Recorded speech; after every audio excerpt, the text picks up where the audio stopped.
Friday school ছুটির দিন আমি চেষ্টা করি আমার মেয়েদের পছন্দ মতো রান্নাবান্না করার। সো এই তো আমি রান্নাবান্না করছি আমার মেয়েদের পছন্দ মতো। আমার মেয়েরা যা যা খেতে ভালোবাসে তাই রান্না হচ্ছে।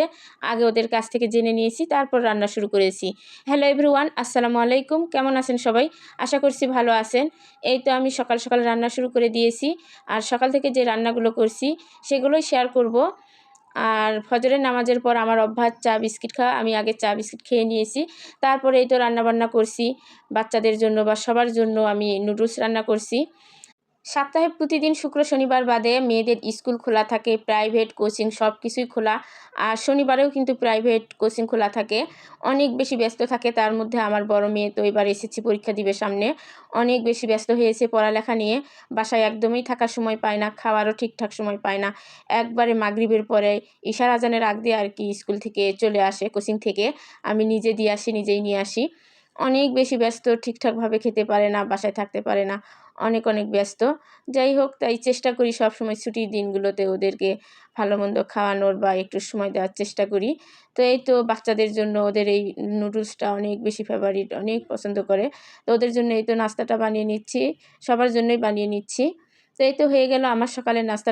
তারপর সকালের নাস্তা খাওয়ার পর এই তো আমি দুপুরের জন্য রান্না বসাচ্ছি। তো আমি এখন মুরগির মাংস রান্না করব। আর মুরগির মাংস কিন্তু সব বাচ্চারাই খেতে ভালোবাসে, আমার মেয়েরাও ভালোবাসে। ওরা মুরগির মাংস, পোলাও, ডিম এগুলোই খেতে চেয়েছে। এজন্য মুরগির মাংসটা আজকে আমি ভেজে রান্না করব অন্যরকম করে, যেহেতু পোলাও দিয়ে খাবে। তো এই তো আমি ভেজে নিব প্রথমে। হলুদ, মরিচ আর লবণ দিয়ে মাখিয়ে নিয়েছি। খুব বেশি মশলা দেইনি, আর খুব বেশি মশলা দিলে কিন্তু পুড়ে যাবে, তখন খেতে ভালো লাগবে না। আর একটা মুরগির পুরোটাই নিয়েছি, এখানে 1.5 কেজি ওজনের একটা মুরগি। তো মুরগিটাকে খুব ভালোভাবে কেটে ধুয়ে খুব সুন্দর করে পরিষ্কার করে পানি ঝরিয়ে নিয়ে তারপর মাখিয়ে এই তো ভেজে নিচ্ছি। আর পাশের চুলায় আমি ডিম সিদ্ধই দিয়ে দিলাম। আর পোলাওর সঙ্গে ডিম খাবো, সিদ্ধ ডিম। আর পোলাওর সঙ্গে সিদ্ধ ডিম খেতে কিন্তু ভালোই লাগে, অনেক টেস্ট হয়। মোরগ পোলাও হয়ে যায় এভাবে রান্না করলে।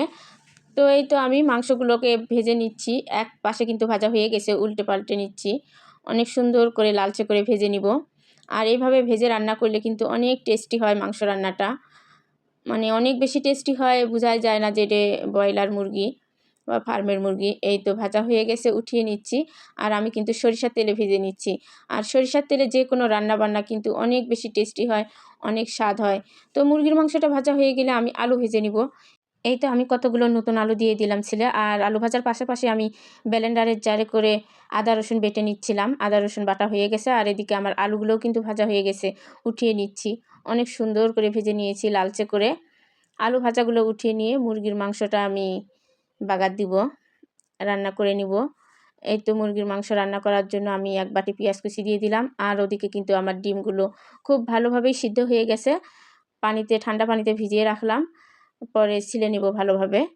এই তো পেঁয়াজগুলোকে আমি খুব ভালোভাবে নরম করে ভেজে নিয়েছি। তারপর আদা রসুন বাটা 2 চামচ করে দিয়েছি। তারপর বাকি মশলাগুলো আমি সবগুলোই দিব।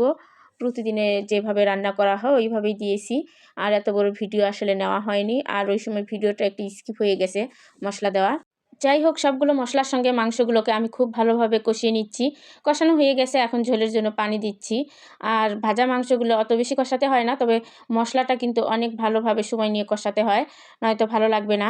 তারপরে তো ঝোলের জন্য পানি দেওয়ার পর 7-8টা কাঁচামরিচ আমি মাঝখান দিয়ে ভেঙে দিচ্ছি। আর কাঁচামরিচ আস্ত দিলে কিন্তু অনেক বেশি টেস্টি হয় তরকারি, অনেক সুঘ্রাণ হয়, অনেক ভালো ফ্লেভার হয়। আর এদিকে কিন্তু আমার ডিমটা ওই তো ছিলা হয়ে গেছে। ডিমটা আমি ছিলে নিয়েছি ভালোভাবে। ডিম ভেজে নিব না, সেদ্ধ ডিমেই খেয়ে নিব পোলাওর সঙ্গে, ওইভাবেই ভালো লাগে। শুধু সিদ্ধটা ভাজা করলে অতটা ভালো লাগে না। আর এদিকে মাংসটা আমি কিন্তু আর ঢেকে দিব না, যেহেতু সিদ্ধ হয়ে গেছে। আর ভেজে নেওয়ার পরও কিন্তু অনেকটাই সিদ্ধ হয়ে গেছে মাংস, তাই ঢাকনা খুলে বাকিটা রান্না করে নিব মাংস। আর এদিকে আমি পোলাও রান্না করার জন্য হাঁড়িতে পেঁয়াজ ভেজে নিচ্ছি তেলে। আর পোলাওটাও আমি সরিষার তেলে রান্না করে নিচ্ছি। 1 বাটি পেঁয়াজ আর 1 চামচ করে আদা রসুন বাটা দিয়েছি। অনেক সুন্দর করে ভেজে নিচ্ছি। একটু ভাজা ভাজা হয়ে গেলে এই তো পোলার চাল দিয়ে দিলাম। এখানে আমি 1 কেজি পোলার চাল নিয়েছি।